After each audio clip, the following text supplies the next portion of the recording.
Hey, what's going on there, everybody? It's the same Leg here representing Team JVS, here to give you guys another review straight from TIFF 2023. We had the honor of being able to go and be on site and check out these amazing films with some of the most talented actors, actresses, and filmmakers to date. And this one is no different. I'm talking about The Dead Don't Hurt. This is directed by and written by Viggo Mortensen. The background of it takes place in the 1860s, I believe, and it's surrounding a person named of Vivienne. And Vivienne, basically, she is a French Canadian who's basically trying to start a relationship with a person that is a Danish immigrant played by Viggo Mortensen. The character's name is Holger.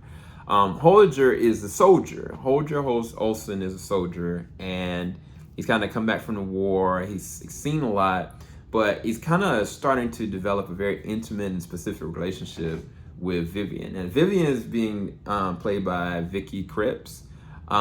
This is also starring Garret Dillahunt, Sully McLeod, and Danny Huston.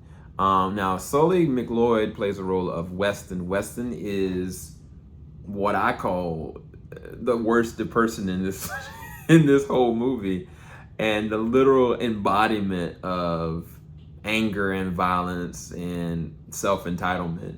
Garret is basically playing the role of his brother, Alfred. And again, Vicky Krieps in this one, she is amazing. Because the thing about it is when you kind of dissect Vivienne as a character, she's a literal embodiment of a woman in that era just trying to really make it. Like, she's working at a saloon, she's dating and wanting to be with this person. She doesn't even want to marry this person. She just wants to live.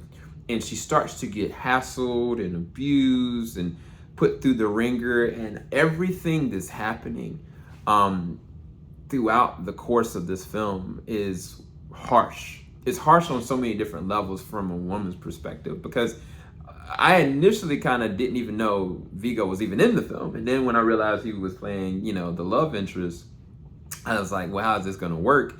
And a lot of the times he's her hurdle.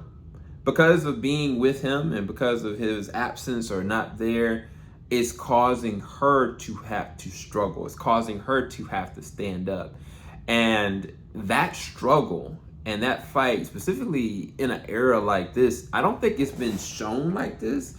It's always been kind of like, there's somebody to kind of bail you out, or there's another consequence, or there's, like grass is greener on another side. But no, like, this is very clear cut, straight to the numbers, how I can believe something like this would actually have happened. Matter of fact, the way that Viggo is so specific with certain levels of the story, it feels like an actual historic person.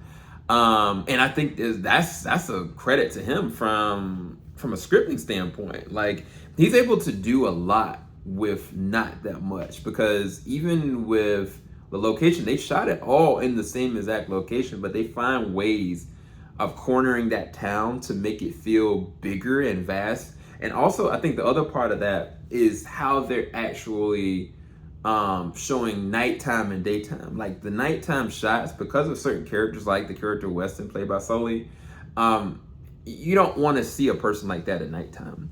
Regardless if you're a female or not. Like, there's certain dangers that you feel. There's certain things, even when they're going out into the desert, like, there's an unknown about kind of what's going to happen. And then when Vivienne is the main plot thread, you absolutely don't want to see anything happen to her. But then she's very independent, and she's very strong, she's very smart, she's very engaging. She starts to develop certain relationships with different people in the town, and they love her the same, but the town is literally under the thumb of a certain kind of family. And we've seen that before.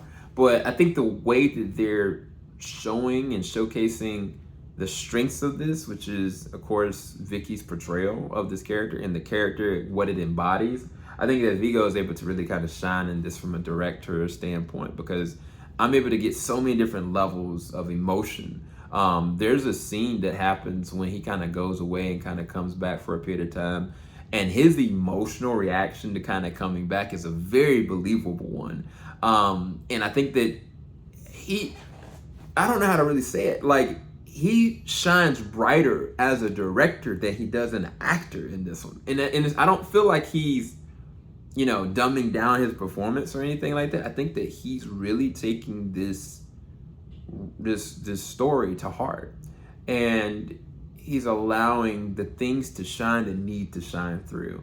I think it was pretty well edited. There's certain transitions I felt like could have been tighter a little bit. The pacing is a little weird because they go back and forth between time, and I get like how that can kind of work, but I think it would work from a more linear perspective.